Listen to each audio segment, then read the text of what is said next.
गांव में एक बड़े ही खूंखार दानव ने अपना आतंक फैला रखा था। वो रात में जब चाहे गांव में घुस जाता था और इंसानों को अपना शिकार बना लेता था। उसकी इस खौफनाक हरकत से गांव का हर इंसान बहुत डरता था। इसलिए उसके आतंक से छुटकारा पाने के लिए सारे गांव वाले सरपंच के पास इकट्ठे हुए और उनमें से एक आदमी बोला, अरे सरपंच साहब, कुछ कीजिए। इस दानव ने तो हमारा जीना हराम कर दिया है। रोज आता रात को और हमारे बच्चे उठाकर ले जाता है। अरे हाँ सरपंच साहब, अब तो हमें खेत में जाने से भी डर लगता है। आप कुछ कीजिए। आप लोग चिंता मत करो, इसका कोई ना कोई उपाय तो जरूर मिलेगा। हम सब मिलकर उपाय निकालेंगे। काफी देर तक बातचीत करने के बाद भी गांव वालों के पास कोई समाधान नहीं निकलता। बिना किसी समाधान के ही सारे गांव वाले अपने अपने घर निकल जाते हैं। रोज की तरह खूंखार दानव गांव में आता है।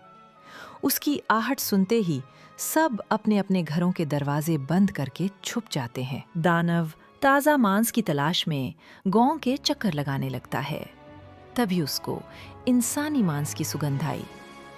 इंसान की सुगंध सूंघते सूंघते दानव जंगल की ओर निकल जाता है। वहां जाकर वो देखता, एक आदमी पेड़ के नीचे सो रहा है। उसे देख दानव बहुत खुश होता है। इतने में वो आदमी उठ जाता है और अपने सामने इतने विशाल दानव को देखकर घबरा जाता है और अपनी जान की भीख मांगने लगता है। जब उसे समझ आ जाता है कि दानव उसे छोड़ेगा नहीं, तो वो उससे बचने के उपाय के बारे में सोचने लगता है। थोड़ी देर बाद उसे अपने दादी के सिखाए गए मंत्रों की याद आती है, जिससे वो किसी की भी आंखों में जलन उत्पन्न कर सकता था। तभी उसने मंत्रों को इस्तेमाल करने की सोची। हो जाए इस दानव की नसों में हलचल, और हलचल से उत्पन्न हो इसकी आंखों में जलन। के मंत्र पढ़ते ही दानव की आंखों में जलन होने लगती है और वो जोर जोर से चिल्लाने लगता है। उसकी आवाज गांव तक पहुंच जाती है और सभी गांव वाले डरते डरते जंगल में आ जाते हैं। जब वो सारे वहां पहुंचते हैं तो दानव की बुरी हालत देख वो सब हैरान हो जाते हैं। इतने में वो दानव वहां से दुम दबाकर भाग जाता है।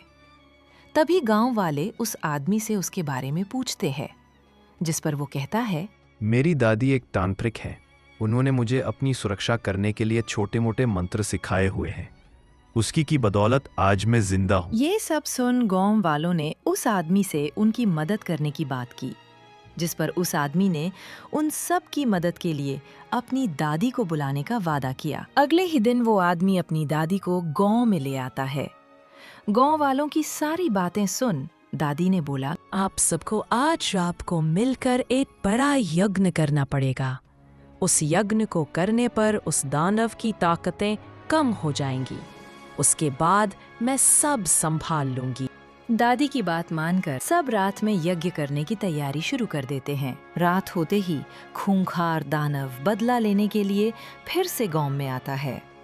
सबको एक साथ देख वो बहुत खुश होता है और सोचता है कि आज इन सब का काम तमाम करूंगा।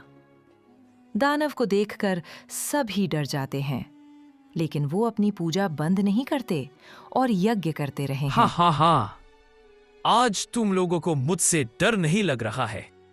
हा हा हा, कोई नहीं। जब मैं एक एक करके तुम लोगों को खाना शुरू करूंगा, तब तुम लोगों को पता चलेगा। लेकिन जैसे ही दानव उनके पास जाता है तो उसकी शक्तियां कमजोर पड़ने लगती है, जिस वजह से उसका शरीर हिल भी नहीं पाता और वही गिर जाता।